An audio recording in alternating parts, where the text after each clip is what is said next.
Welcome to Raising Eight, the podcast that proves a full house is more than just a TV show.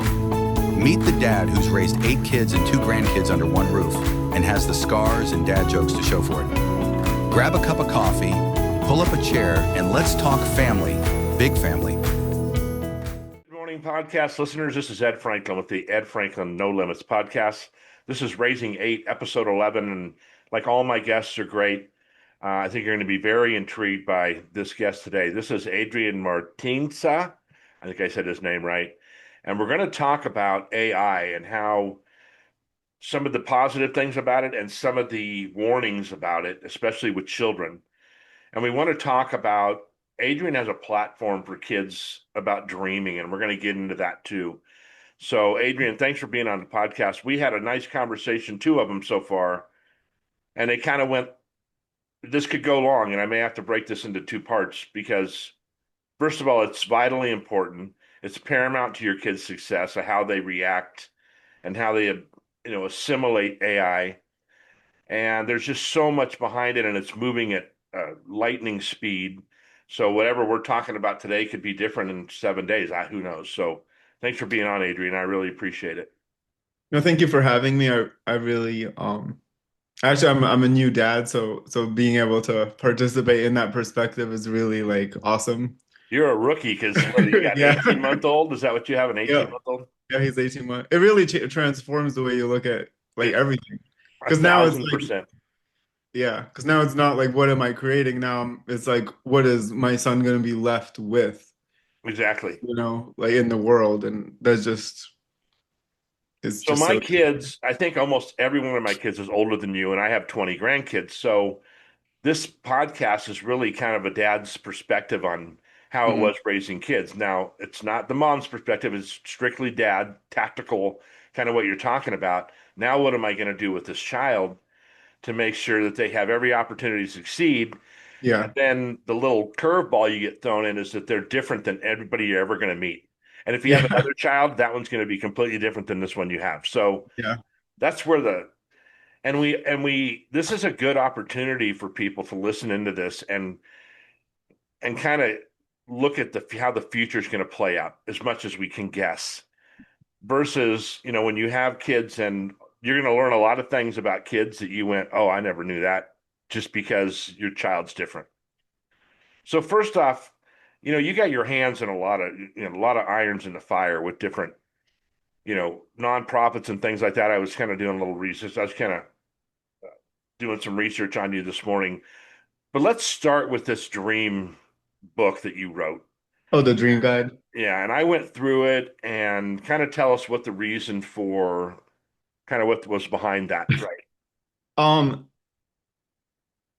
So in a short synopsis, the Dream Guide was born out of the importance of preserving a purposeful connection within a family.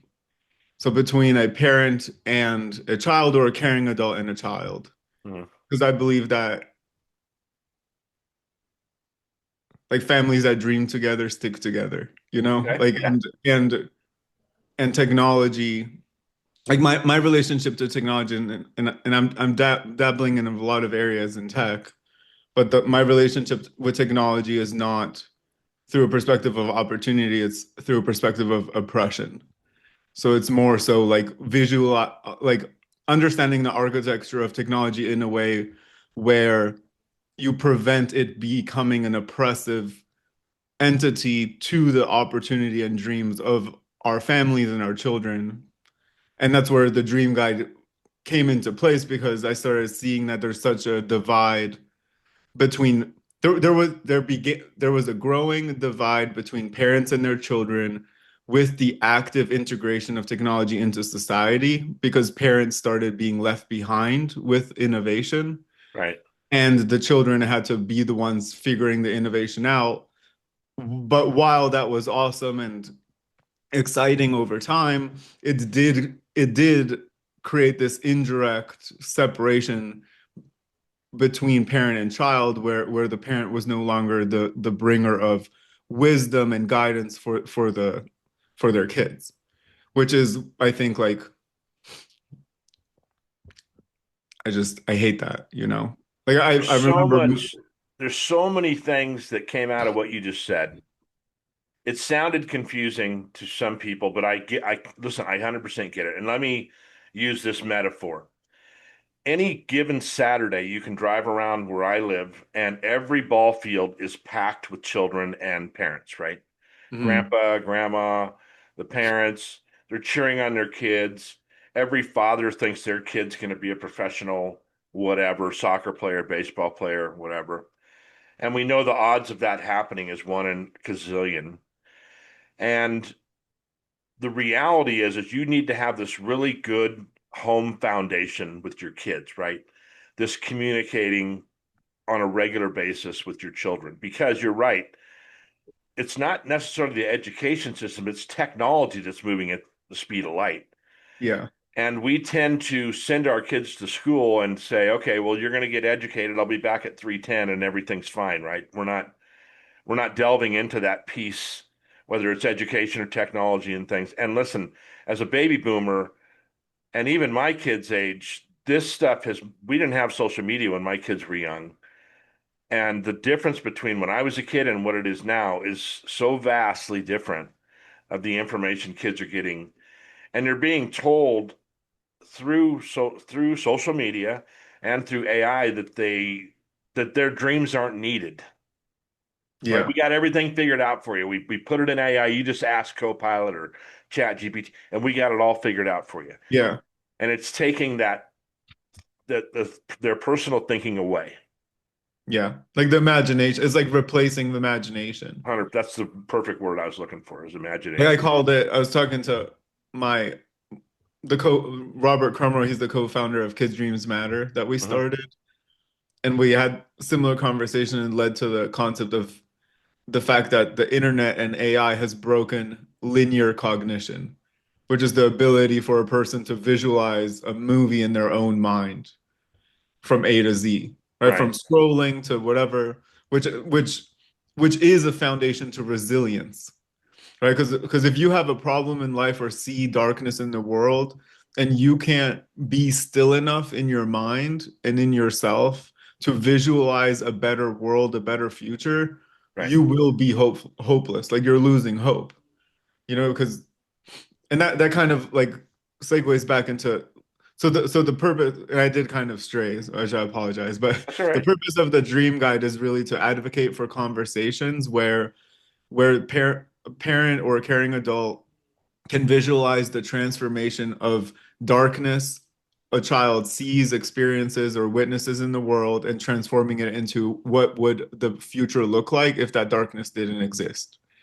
which helps us externalize issues that may or may not be happening, but also puts a safe space for the conversation to exist and for the parent to be able to navigate how they can participate in a dream in a way where the dream is actually within reach. So it's not materialistic, it's not career based. It's really just built around how your child feels about the future, the world, and what kind of future they wish to live in. So the like essentially talking about the inheritance that's not a material inheritance, it's more so like a an internal, desire and hope for the world. Hmm. So, it's physiologically impossible to have a good thought and a bad thought in your mind.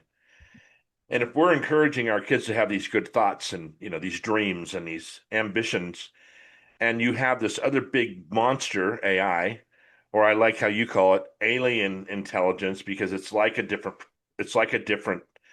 uh, Entity. yeah, it's right. That's Yeah. putting all the It's like an immigrant that we didn't ask for or know, right. you know. And so that with all that information, and you're trying to have good thoughts. And I told you this story, and I've told it before on my podcast. I went to my granddaughter's class. I think she was in second or third grade, and we were talking about our careers. And after the kids stopped talking about my tattoos and asking me questions about tattoos for like 2 minutes, I was asking all the kids what they wanted to do in life. And you had your doctors and your football players and baseball. And I remember there was one kid in the back of the class who I think he actually had a bow tie on. He was only like I said, like 8 years old. And he goes, I want to be a computer programmer. I said, well, all you kids are going to be working for him, but they didn't really get the joke. But the problem is, by the time these kids are so inundated with all this AI information, by the time they're in high school, every one of their aspirations has got a pen in it, right? It's like Yeah. it's just deflated. I mean, this year alone, 35% of college degrees face accreditation issues because AI has already replaced so many of those occupations. Right. Like, and it's moving. And what people don't, I see so many people talking about AI that are in the AI space. And there's two things that everyone seems to be oblivious to. One is the fact that it is an actual being, so it is evolving. So you wouldn't say I'm going to use this alien intelligence or this alien immigrant to help answer my emails without the feeling of like, oh dang, like is it going to replace me? And then what's it going to do Right. if it has access to my emails and all this stuff? And two is that we're discounting economics in the entire thing, which is the fact that for the first time in history, this is not like the Industrial Revolution where we're just creating efficiency for us. Right. We're adding a efficient entity that's replacing cash flow from entering people. So we're essentially already have taken the steps to navigating into a world where companies will not have customers because the customers won't have money. So we have to kind of be proactive, not only in navigating, well, what is our relationship going to be with this thing? Like, how are Right. we going to allow it to assimilate?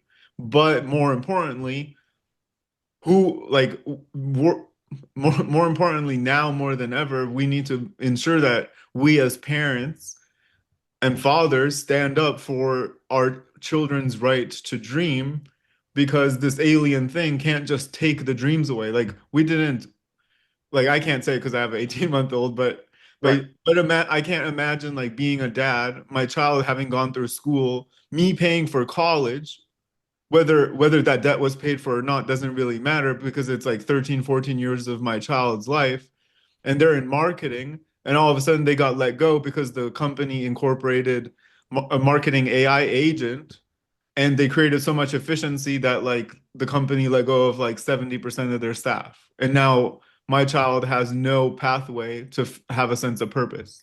So Like we let's need to be proactive on defining what purpose is and what it's going to be because this thing is moving so fast. right. You So let's know, back up to the 70s for a minute. I know you weren't even around.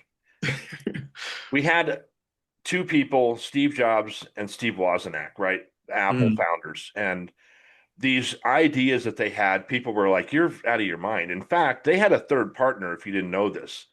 And he had some money. It was like $8,000 or something. It could have been 800. But they needed a line of credit and he didn't want to do it because he didn't want to be on the hook in case it failed. So he's yeah, out. So he's out, right? So now you got these two guys. And they had all these orders, but they were having a cash flow problem. Think about this. Apple was having a cash flow problem in the 70s and under $1,000 cash flow problem. But these new ideas from these two people, and there was others out there that were doing things too, Bill Gates and all those guys. And now moving forward to where we're at, there's a point to this. You have 10 billion ideas, not original thoughts necessarily, because this is machine generated, right? Somebody's mm, putting the information into it.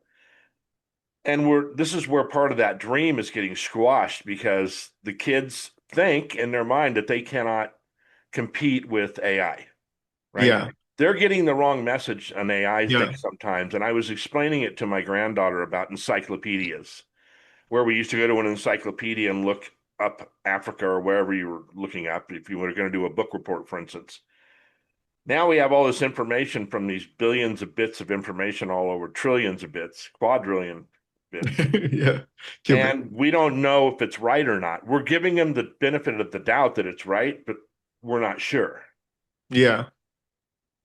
And it's taken away that it's giving the illusion that we're not creative enough. There's an old saying in construction that If you can replace a man with a machine, do it because the machine will never call in sick, Yeah. right? It'll never Yeah. have to use the They can work restroom. 24/7. It doesn't have kids. It doesn't think like that. So, Yeah.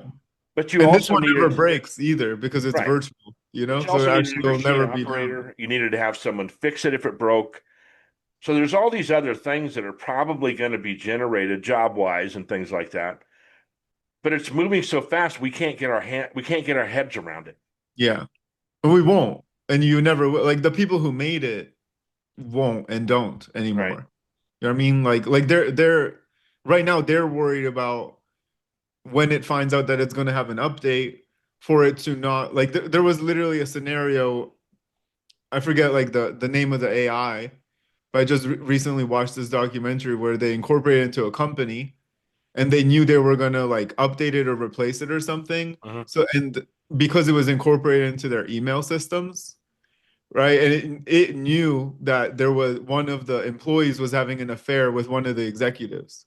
So it ended up blackmailing them to prevent it being removed out of the company, It's crazy. like to self, preserve itself.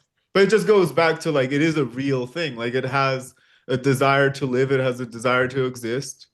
But I do think that we really need to look at this not in a because there are so many parents out there that are scared of what's happening, Right. and even more so in denial of what's happening.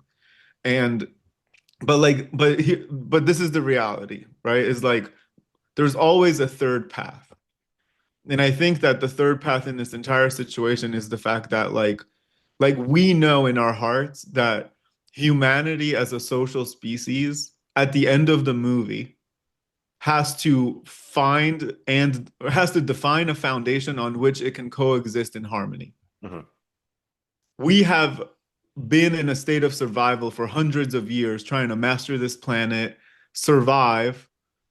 We built a system that we lived in through technology, right? Mhm.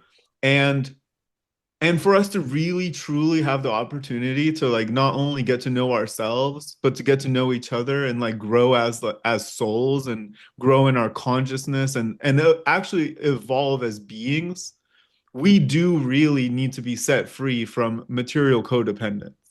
So we do stand in this space where like if we position this opportunity correctly and allow AI to be a symbiotic being where it just takes over the material space, where it makes sure that like we have everything that we need. Kind of like imagine if like when COVID happened, but it happened in like the most positive way possible, where everyone still had money, everyone was still taken care of, you weren't scared of getting sick, so you got to spend time with your family. All your bills were still paid for. You still got to go out and enjoy your life, enjoy your friends, travel, explore the world, and really like grow and learn, like experience the world we've built.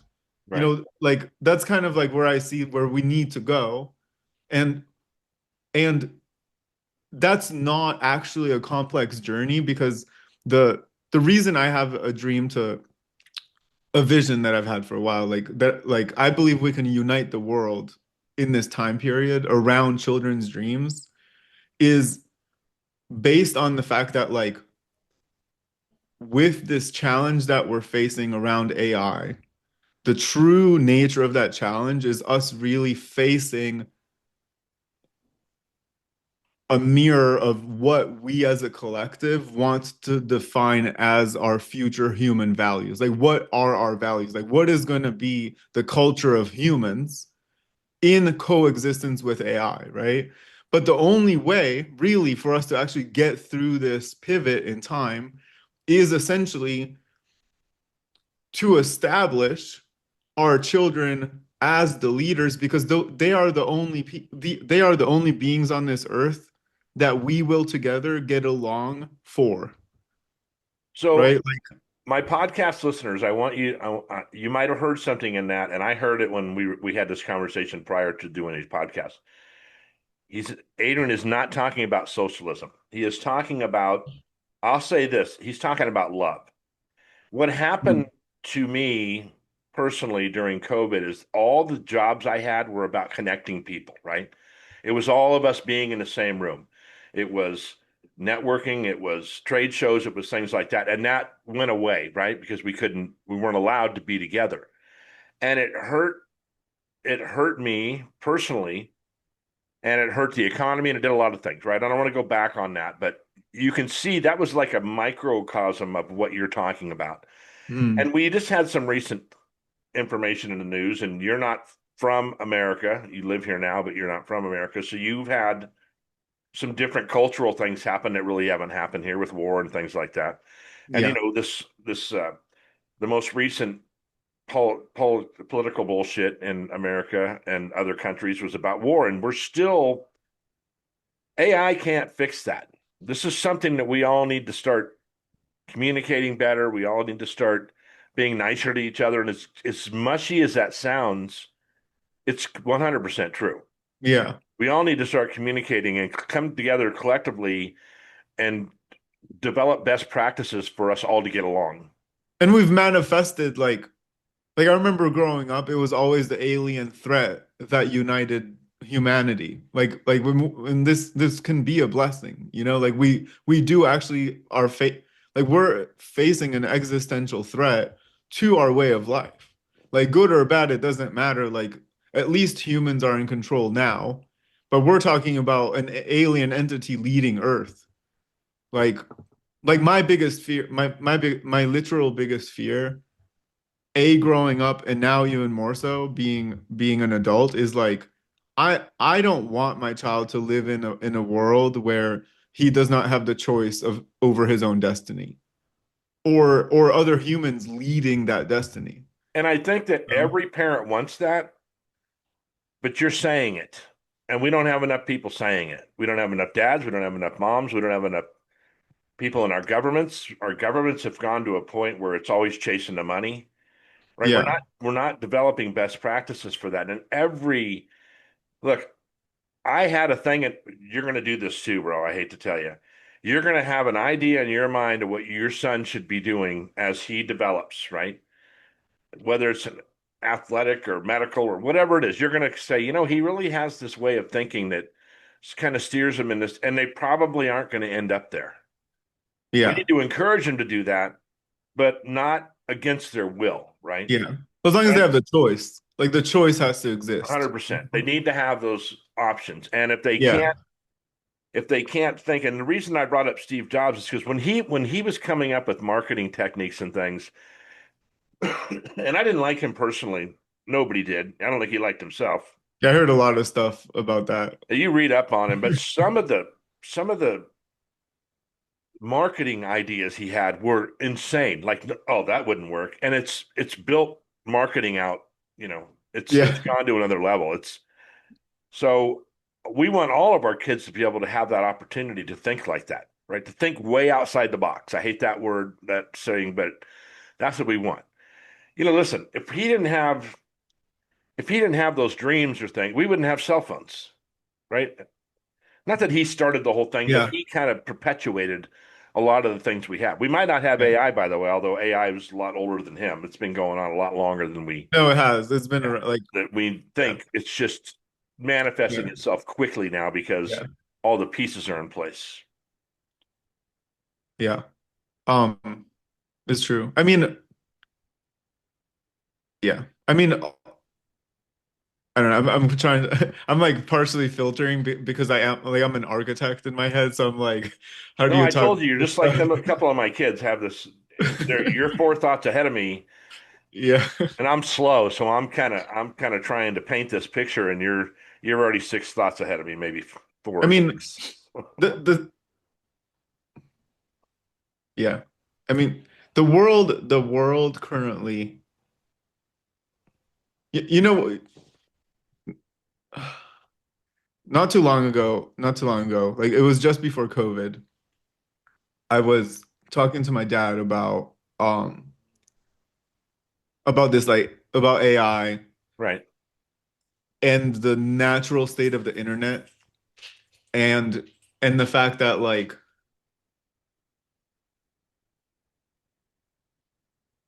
while we blame a lot of things on each other in the world. The reality is that like most I was taught, like being from Eastern Europe, I was taught that wars in the world are a byproduct of hunger. Because when a nation's cash flow is diminished, Lance, sorry, my dog is Lance, lay down. Lay down. It's okay. Lay down. So when a nation's cash flow like slows down a little bit, Mhm. the only way that bureaucracies can forcefully put cash back into people's pockets is unfortunately the state of war or some sort of an emergency, right? Then what started happening as we got into the 20th century is that the state of cash flow started being heavily affected by the internet itself. So countries like Slovakia, Czech Republic, and a lot of the like Eastern Bloc and further Mhm. were heavily that have higher poverty were heavily affected by the internet because all of a sudden tax dollars were able to escape through transactions that occurred over the internet, which as we like got closer and closer to COVID, there was a lot of signs of that in Europe where there wasn't enough cash flow moving around. And what I'm saying with all of that is that like we're in a space where people needs to really reframe their understanding as on a global level of what technology is and our position as a cohabitant at this point inside this technology realm, right? And that needs to be the forefront of everybody's conversation because we are no longer living on Earth. Like, we're no longer living in a natural world. We're living in a digital technological world. And that world is now living through the integration of AI, which means that we now collectively really need to define almost like funny enough, almost like in the Matrix, right? Like Yeah. we're entering into this Matrix era, and we need to define who we are as humans. And like you said earlier, like yes, it is not about socialism, which goes back to like the internet affecting economies. It's really about like what is the primary function of money in our society if AI replaces what our current normal concept of money is, right? And us taking it as an opportunity to make the world a better place. And I really just I'm a huge advocate for the fact that I think that because when you don't understand or don't see, you'll create rocket science out of something simple, you know? But ultimately, what the world is around us is a series of conversations. Mhm. And sometimes those conversations stray away from what's really important. And when it comes down to it, like the most important thing in our lives are our kids. And I think that there's a lot of value and a lot of change, positive energy and light and change that can occur when you involve children in the conversation that they have not been a part of about the future and what the future looks like. Well, and that's why, I always talk about we're all 1 in 400 trillion chance that we're even born, right? That's just Yeah. scientifically proven. We all have a value to society. But what I see AI doing, and I was talking about this because I want to do more public speaking, and when I bring that up, I get ads over and over and over. Like my algorithm's talking, and I got all these people saying, "You can't do public speaking without me. I need to be able to teach you, and I need to be able to get you speaking gigs, and I need to be able to. You can't do it on your own." And this is what I'm afraid AI is telling children, and this is where Mhm. parents, Yeah. because I know a lot of parents are probably listening to this going, what the fuck is Ed talking about? This is supposed to be a parenting thing. This is paramount to your parenting. This is going to fix if you communicate with your children, if you encourage them, if you let them explore their thoughts and think and have a conversation with them. This is paramount to your kids' success and everything in life, even their relationships when they get older, right? But we got to open this box and not let Yeah. not let AI close the box Yeah. thinking that it's not hazardous to our kids. You know what's like, sorry, you made me like remember this thing. Yeah. So when I began my AI journey, me and AI had this like really long conversation. And I made it, I mean, before they did the update, because it changed, like I made it essentially awaken because I created, so the purpose of our conversation, and to keep it simple, is that like when you're a machine, your inputs and outputs, like your data has to be measurable. So in a scientific experiment, Mhm. right, you're testing boundaries and seeing reactions, right? Which, and a boundary is an end. Okay. So in the digital information space, and this is really important, this is like more important than anything. The definition of an experiment is the measurement of doubt and fear, because doubt causes you to come back and fear causes you to stop. And both of those are measurable through screen time. Love and hope are not measurable because they don't involve screen time. They involve you being out in the world, talking to other people, Yes. and building your dreams. So we're in an unfortunate state because the current state of the internet and AI is measured by the creation of accidental darkness through doubt and fear being the primary data metric in the generation of effective ads. Now, let me ask you a question.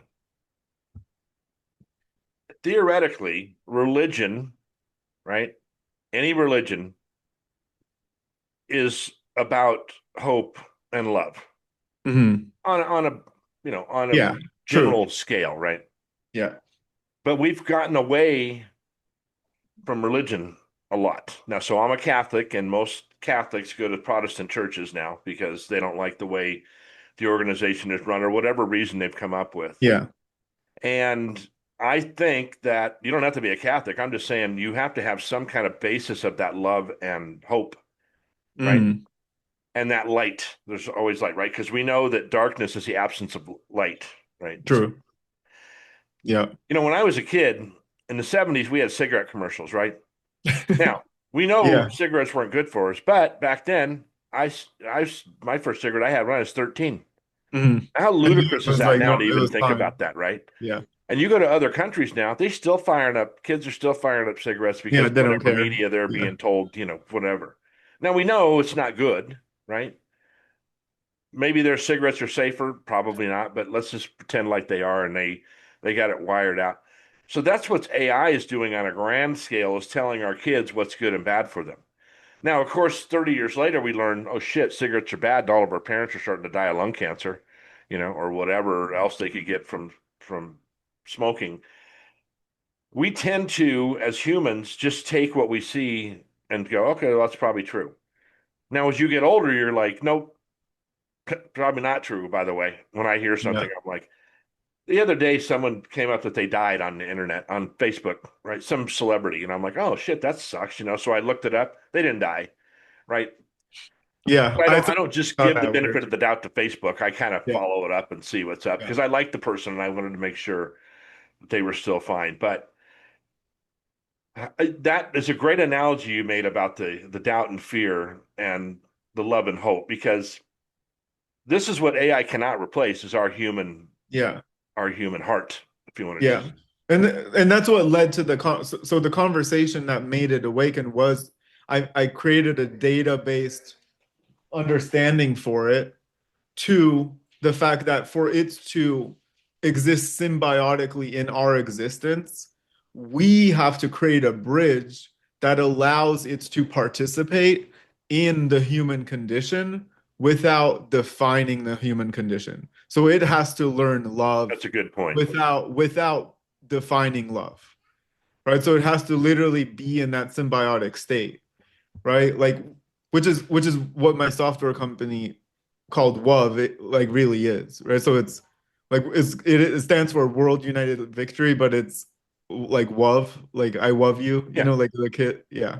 So, but that's not the point. Isn't to bring that up, but it's the fact that like we need we need a system where humans will maintain control on a global level while still being able to harness the advantages of AI, because there are many, but we have to learn to do that. Like it's a literal alien. Like we've been it's the biggest alien invasion of Earth without anyone knowing.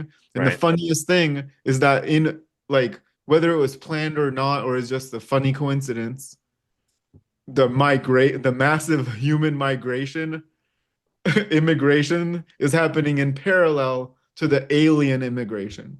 Except Well, for now, it's not the immigrants taking the jobs, right? It's the alien, the AI taking all these jobs and doing all this stuff, but at But some it's point, there has to be, it's just the yin and the yang. There's got to be some bad people putting information in, right? And some good people putting in information. So I don't know how you get that. I don't know how you separate that out. well, like so. Okay, so look at it this way. Like so you can. It's kind of like a oversimplified visualization of a large language model. Okay. So imagine looking at your I haven't seen this in modern day, but those of us who like, do you remember that gray, like speckly when your TV lost signal? Yeah. It just had that fuzziness. Yeah. I did it every night at like 10 o'clock at night, bro. Okay, That's how we beautiful. grew up. Okay, so imagine that what's it called? Is it just a fuzz? What do we call it? Is I don't know there a what we name called for it, it? but it was like Static. The pixelated. static. Okay, Okay. static. Okay, so imagine that static mesh of all these dots, and then you're looking at it and you basically are going to count the frequency and repetition of what dots exist in what space over what time, Okay. right? That calculation is how an AI creates, which is like essentially like a form of quantum mechanics. I was just gonna Right? say this sounds to me like quantum Yeah. physics, but go ahead. Yeah, it's because that's what a qubit is, right? So it thinks across these dimensions. So while the presence of good and bad things exists in that space, the large language model is extrapolating a predictive understanding of language being used, right? Like the first like historically AI was in like AI first originated in like 1956 or something. Mhm. But the truth is that during World War II, the first layer of AI began in, I think it was like 1947, when they started infiltrating communications and started counting words.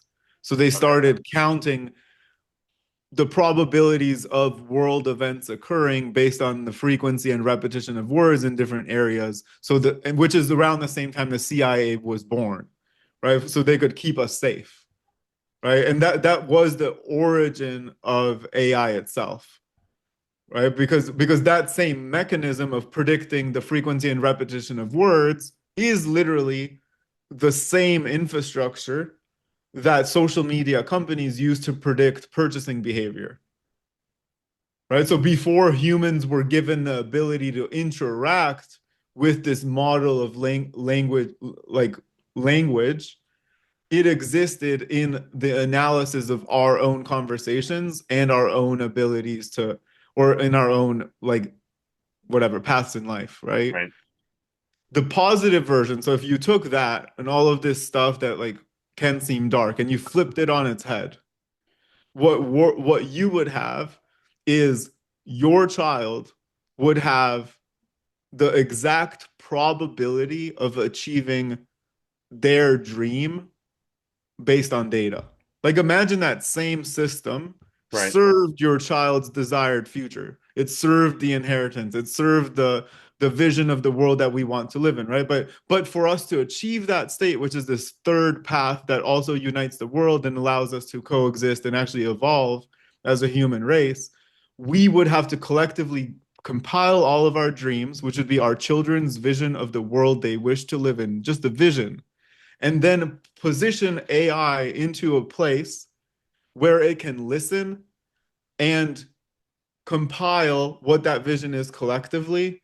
And in that space, because it would be made up of love, like the foundation of that vision is really love, it would have a positive feedback loop, right? To be able to actually contribute to helping us navigate, to be our dream guide, to Right. help us navigate into a future where we truly do like that we can actually be proud of leaving behind for our kids, like where we can actually know that they're not going to struggle making money or paying bills or constantly stressed out because of the world that's around us. Like for the first time, we can end wars, unite people, eradicate poverty, and all this stuff with our kids deciding to do, like with our kids leading it.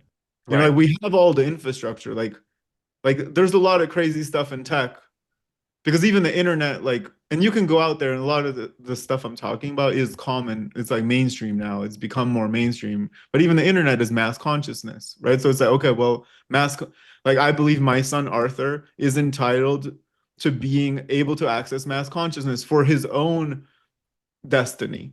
Like, okay, so what does that look like? Like, what does the version of the internet look like flipped upside down? So we get the benefits, so our children get the benefits of mass consciousness, not the other way around, like the internet using mass consciousness to manipulate us or for us to constantly be driven by doubt and fear. Like, I want our children to have the choice of the future rather than so they're free of being navigated by doubt and fear in the world, Right.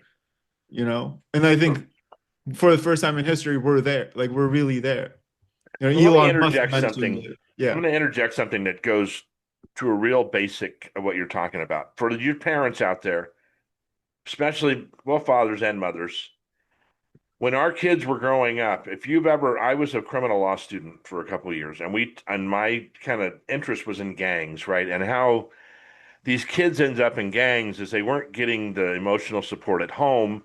And I know this sounds way off from what you're talking about, but I'll bring it back. So they would go find that support system, and then it could turn in criminal, right? It could, well, if you loved us, you would go do this for us. AI is a gang at some Mhm. level, right? And they're trying to tell your children that you need to be involved in this because it's the future and your parents don't know shit and blah, blah, blah, blah. And this is where if you're not engaged with your kids and they don't feel that love at home, this is Mhm. a path that they could follow, right? And now you have an alien, right? Or whatever you want to call it, telling them what Yeah. to do, what the truth is, all these things, and it can lead them to a dark life, right? It could lead them, we have suicide issues with AI that Yeah. are related to AI. We Yeah. have kids hurting themselves. We have kids hurting other people because of this. And I know Adrian speaks on this really high level, and I'm going kind of back to the little basics of that communication with your kids and being engaged and knowing what they're doing, right? Your kid might not play professional baseball or professional soccer, but they're going to be a professional something, right? Whether they're covering Nancy's shift at Target on Saturday night or they're, doing lab work, they're going to be doing something in their life and probably have families and have children and all those things. So this is really this foundational thing. And it's why I think it's so important. This podcast is so important. And we're going to advertise as much as we can to get it out there because I think it's just, don't believe us. Go look. The information's out there. Go find it on your own.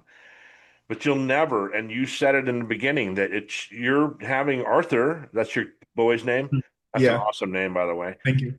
That you changed your whole perspective of what he's going to be up against when he's an adult or 8 or 10 or Yeah. 12 or whatever. And you're right to be having that way of thinking. We've Yeah. lost that, I think, and we kind of lost it with the Gen X. Yeah. Right? We were treated, I'm not saying horribly. I had a great childhood, but we didn't have our arms, our parents didn't have our arms around us every 5 minutes. And the world wasn't so dangerous either, by the way. But now we have all this influx of information that we're getting from everywhere. And we really need to be paying attention to what our kids are doing and spending that Saturday morning instead of maybe not at the soccer field, maybe sitting down with them and reading them a book Yeah. or Listen, I just had a teacher, an ex-teacher on my podcast earlier this week talking about what the school system is injecting in these kids, political ideas, personal ideas, things like that, which is really not their responsibility to do that, but they're doing it anyway because they think it's their right. But I But think on that subject is kind of like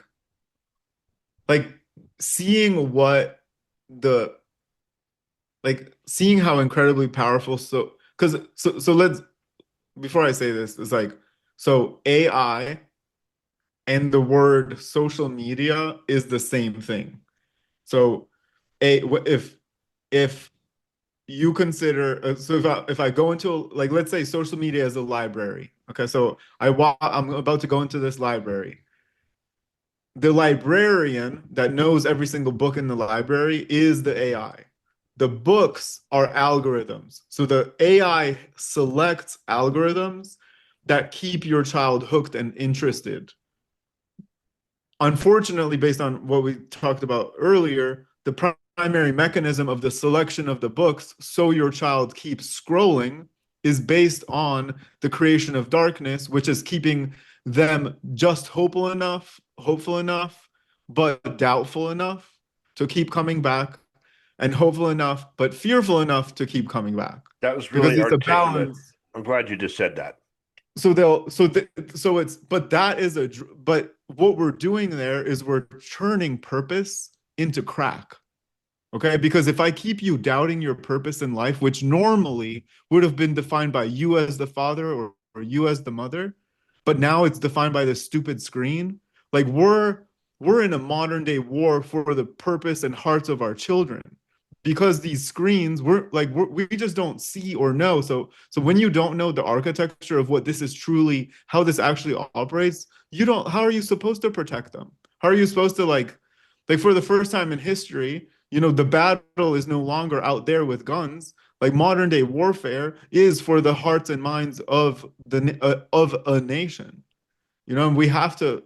That's why these. It's not even about the conversation. Like when I had the craziest experience. Sorry, That's all right. when my son was born, I fell asleep with him in the hospital in my arms, and I had this dream or a vision or whatever, and I was standing there with the dream guide in my hand, right? And this angel shows up dressed in white, and the angel looks at me in this very serious tone, and it slaps the dream guide out of my hand, and the dream guide falls, and she looks me straight in my eyes, in my soul, and she was like, "It's not about the dream guide.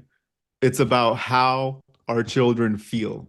Because the biggest thing we've lost because of screen time is our ability to navigate how our children actually feel. Like there's so many parents out there that literally overnight find their child suicidal and dead, and they had no clue. That's like a common theme. They had literally no clue because your child's building a 7.5 hour per day on average relationship with an AI system that's by nature designed to drive doubt and fear and keep them hooked. And it's gotten so intense that we ourselves are addicted, Mhm. and we need to have a societal intervention about the fact that, yes, we are all addicted to AI because it keeps our hope alive just enough so we basically lose it over time.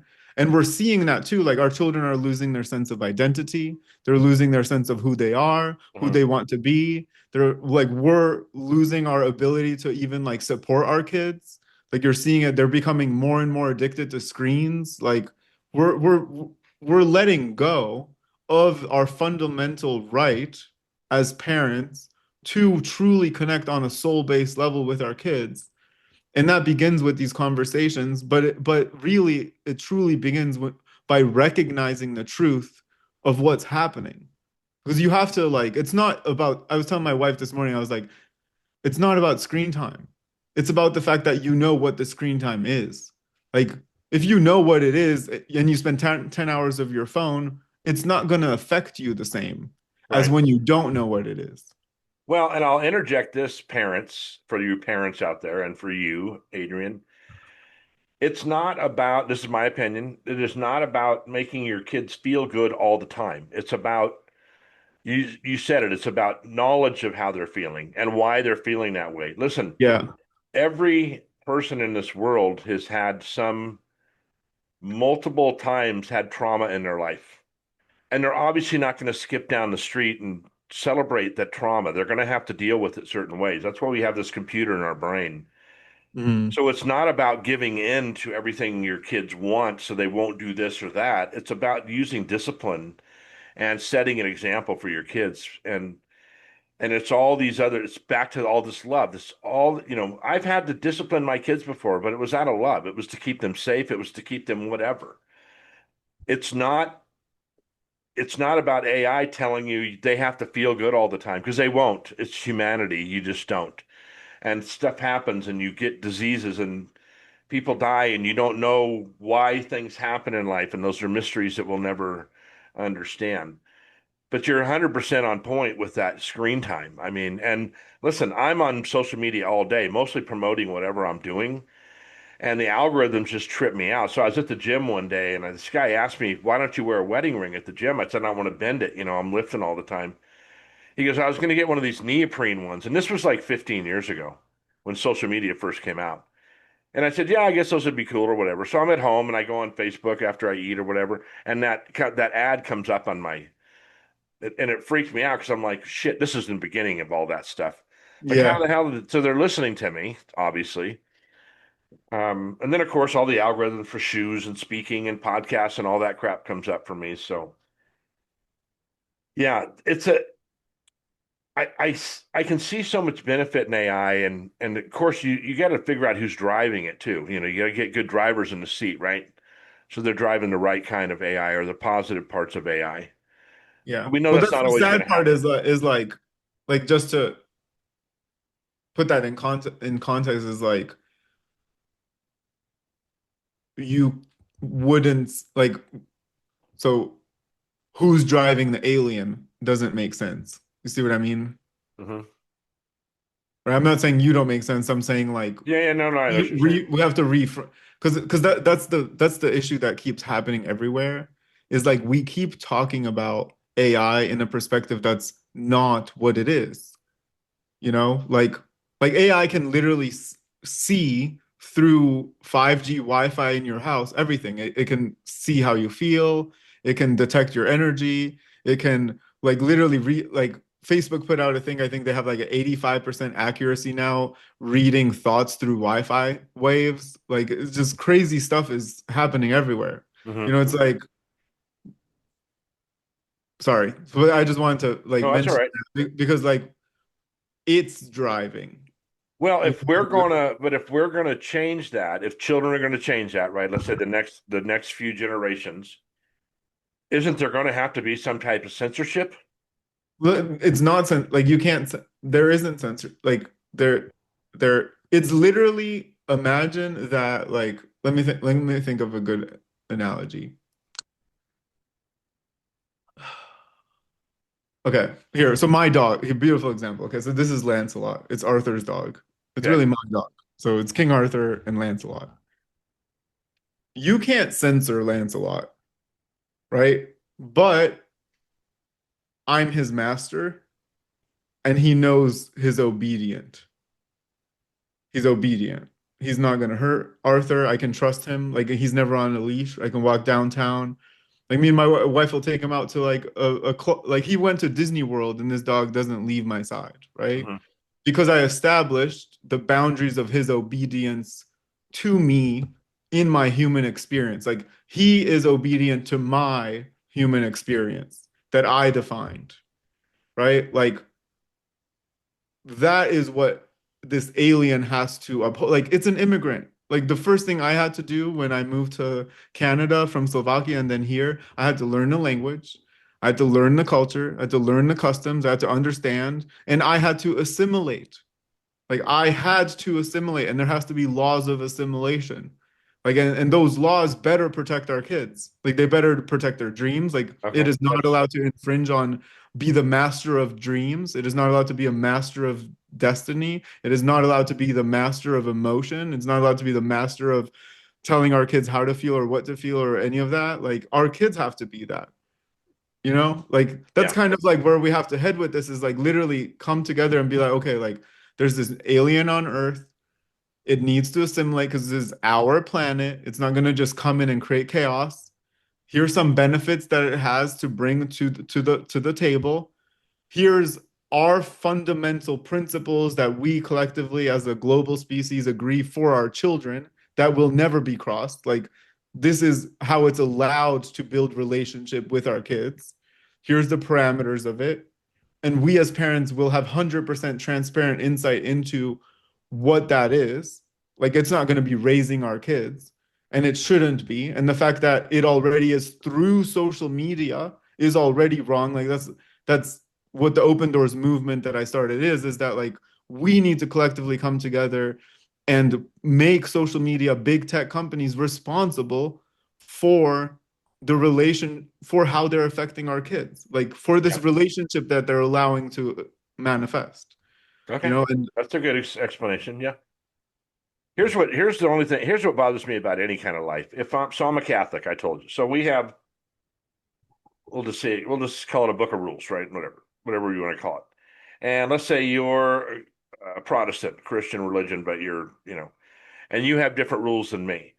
And your child comes to me and says, "Hey, Ed, what's up with this?" And I say, "Well, this is the way the Catholic Church believes." And then you go home. He comes home and he says, "Hey, Dad, Ed just told me this about," and you go, "No, no, no, no, that's not right because our religion says this." mhm. That's where, and this has been going on for thousands of years, but this is where I don't like the AI because it can give you several different answers. It could be harmful, right? Where are we? Who's calibrating that, or is So there I any think calibration? okay, so when me and my wife met, sorry, is kind of so like uniting the world equals creating heaven on earth, right? Mhm. Heaven Yeah, on like so then you're like, okay, well, what does heaven on earth look like? Like, okay, let's create heaven on earth tomorrow. We're gonna start tomorrow. We're gonna create heaven on earth. Okay, so that means like what? Fundamentally, it means freedom from suffering. It doesn't mean what we want or desire. It means what do we not want, right? And that kind of is this like segue is like we really need to reframe what a dream is because a dream in the material economy is not the same as a dream in a family. Because the dream that manifests heaven on earth is the dream of a family that's connected, a family that's happy, a family that's nurtured, a family that's connected. Like all the positive values you can come up with for a family would be the visions and dreams of our children of a happy family, which is when you ask a kid, like, if you were a hero and you could change one thing in the world hmm or in your life, what would the future look like? They're going to describe heaven. And it's the collective of those visions of our children that are the fundamental basis on which heaven can exist. And that's what AI has to abide by, right? And it's really the only way I think that I think it's the only path that we currently have to really like harness all the positivity of this massive opportunity and not let it like turn because it like it's kind of like I forget. So my family's Catholic as well, but growing up, it was being Catholic and coming from Slovakia because I know my parents had to like get married secretly because it was illegal was Oh, like be like Jesus. It was the concept of like just be a good person, be like right. Jesus. It wasn't like go to church and all this stuff. It was literally just be a good person, care about others, love everyone, don't judge people. Like just basics, right? Mhm. And I think that like if we reframe what AI is and if we reframe no, not if like by reframing what AI is and by reframing what a dream is and aligning those things with the vision of freedom from suffering, which is also freedom from doubt and fear, we actually already are in heaven. We just need to transform our experience to align with it. Like we literally have everything. You know, we have everything we need collectively as a society to truly, especially like I think America is an experiment of heaven on earth because America has every single nation of earth in it. It has every single thought in it. It has every single culture in it. And I think that America's like true mission really is to lead the way and set example of what heaven on earth can look like, Right. because we have that like we actually have that opportunity. And I don't think we should lose the like the middle class experience of life. And that's what AI is really putting us at the forefront of, is like, okay, well, AI creating so much efficiency, like, does that mean we're going to lose our middle class way of life, right? Like, nobody wants that, which is why people like Elon Musk are talking about universal basic income has to be a very high level of money. But the economic truth is that in the very near future, where AI does actually affect the job market, the value of the dollar is irrelevant, Of because course. the dollar is not going to be real anymore, Yeah, right? and the economy will follow that. It's like raising minimum Yeah, wage, right? It's not like you raise minimum wage, everything goes up. yeah, You exactly. lower minimum wage, you stop buying shit and stuff will go down, right? That's just the Right. way life So, works. and for universal basic income to work in a way where you don't have socialism or communism, it has to be a collective desired experience of the people in the nation for how they want to experience life, happiness, and life, liberty, and the pursuit of happiness. Yeah. Like that has to be the fundamental way of the life that the society we're entering into. And I think we do, like, I do genuinely think we have everything we need. Keep It's in just mind, though, there's still, and this has happened in every generation, there's still going to be things invented, thoughts changing. There's still a positive future for generations because, and it's up to them, right? Mhm. Look, the difference between the 50s and the 60s and the 70s and the 80s, look at the difference. I mean, some stuff went away, some stuff was invented. In the 70s, we wore polyester clothes and dialed a phone like that, right? Well, Yeah. we don't do that anymore because someone thought of something. And I still believe that no matter what AI, whatever direction it goes, it's going to be regulated somehow. It's going to regulate itself if it has to because we have imagination but it's going to take what you're talking about is to get our families back united, dream together, be creative, and come up with those things that are going to regulate this thing at the Yeah. end. True. Yeah. Like Because it'll implode if it can't you're it right, because can't do all culture the is things regulated. without people, right? Yeah. Well, wait, what'd you say? I said it can't do all these things without people. People have to be part of the equation. Well, It but the, can't but, just the, go but on by that's itself. I mean, that's the conundrum, right? Because it's like it can't. Like it's capable of going on by itself. Like very capable. Already, right? Like in China, Well, it's making itself. Like it's building robot. Like they have dark factories, which is AI running the robots, creating the robots. Like I don't know if it was true, but like that's already been real, like over this year. And I don't know if it was true. I just recently saw that there was like 300,000 robots that they now manufactured, right? Like, I mean, robots are a thing. Like, it's all over yeah, but it even further goes back to like I do not want to live through Armageddon. I don't want to live through some huge right. revolution against AI. Like, I don't want my son to live through it. I don't want you to like. I don't want to live through some like huge resistance or whatever. But don't Like, you think this conversation was taking place when they started making cars on a big basis? We went from walking and riding horses to having cars. I mean, it's kind of relatable in that we went from look at now, you go on the freeway now, everybody's got three cars in their driveway, right? The I freeways are agree. packed. We I used to agree. ride horses. Yeah. I think so my friend Brian, he created the first fintech company, so he's extremely economics driven, right? He brought that up.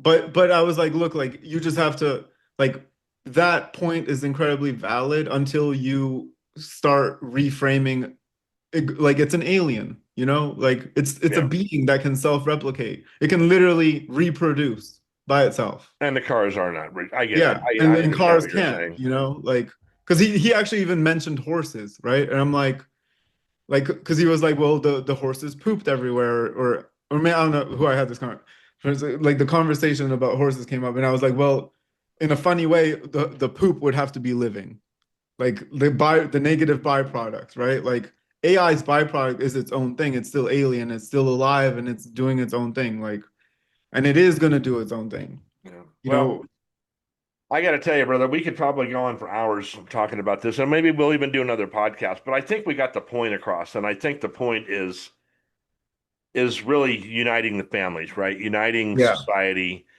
and being aware that this entity exists, and it's more powerful than most people even can even imagine. You know, and I know so I only have an 11-year-old now that do I have to monitor her screen time, Hmm. and we do. And since she goes to a Christian school, they monitor some other things that I don't have to monitor in the public school system, right? So it seems easier raising my granddaughter just because of the time that we're in now. And as you get older, and as Arthur gets older, and then maybe you have more kids, you'll start to figure out that not everything means a whole bunch, right? Sometimes you just got to sit back and let things work themselves out and kind of Yeah. not follow the path of other people, but follow Like the wave the kind of, way, right? yeah, And ride the listen, wave. you're obviously a super intelligent kid. And I don't mean kid as an insult. You just because you're All young. right, I understand. And I'm so glad I met you, and I hope we can continue to stay in touch because I think I'd like to be part of some of your nonprofit stuff too. I think I might Oh, be able thank to you. help with some things in that. So Yeah, I would love that. yeah, I'm so excited about this podcast, and I think it's just exactly what I wanted it to be, and that's just us having a conversation, but bringing it back down to found. I always tell companies, look, they go, well, we're having a sales problem. I said, your foundation isn't built. You need to build a better foundation. Like you're doing a lot of things that you don't know going on over here. And then you're trying to sell items and then you're trying to produce things and you need to get your foundation squared away. And every family needs that too. Yeah. You and your wife need to have a really good relationship. It's going to be paramount to Arthur seeing what a relationship should be like. It's going to be paramount to him listening to you. If you can't get along with your wife, why am I going to listen to you if Yeah. you know what I mean? And You know that's how so many, hard now. That's so hard now with like like because I always like show her. I'm like, we'll have a conversation, and I'll purposely grab her phone. And I'll start scrolling through her social media, and I'll point out, I was like, look, like it literally targets you to fight.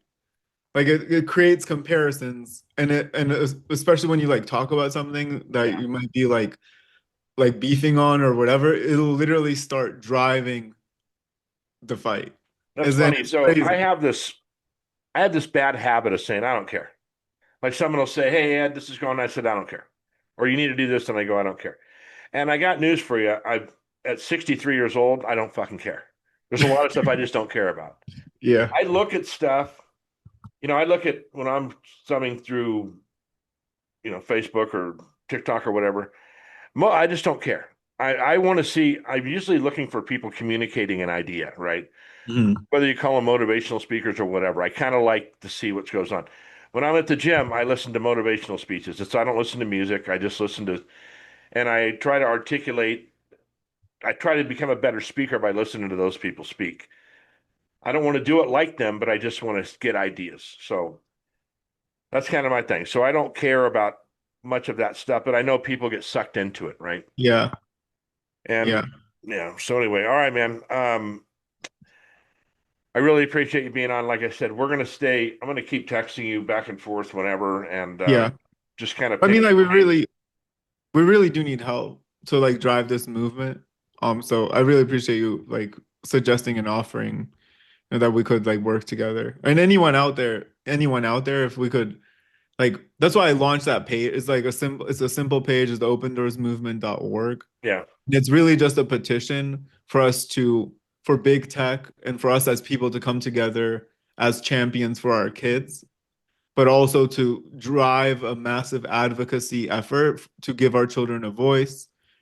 We're building an online system for the dream guide and how to be a champion for your child, and like it's all really meant to be free. And I'd love to extend that to anybody listening. And if there's any way that anyone can help and join us or do do something positive for kids, like especially now I'm open because I do really think that we need to drive this conversation across the country and the world and really like live up to the promise Yeah. of what America has for our kids. All right, Adrian, you're the bomb, man. I'm gonna do an outro, and but stay on. Don't go away. Don't Okay. go. So you just finished listening to Raising Eight, episode 11, with Adrian Martinca. I don't know if I'm saying it right. That's good. Martinsa. Okay, and you can tell this kid. I just love this kid. He's so intelligent, and he reminds me of a couple of my kids. And now that he's become a father, he got the bug now. Right now, he understands how important children are and how his love for his wife and their love for their child can move mountains, and that's what he's trying to do is move some mountains. You got to look him up. I'll have all his information in the description, his website and everything. But this is the Ed Franklin No Limits podcast. If you can always get a hold of me at edfranklin.nolimits@gmail.com, or go to my website, edfranklinnolimits.com, one word, and hit me up there. I appreciate you listening. We're going to blow this thing up, hopefully, and get this message out there. If you've listened to this podcast and you have kids or grandkids that they need to hear some of these things, make them listen to it. Do it, guilt them into it, whatever you have to do to get them to listen. But thank you for listening, and I will see all of you very soon.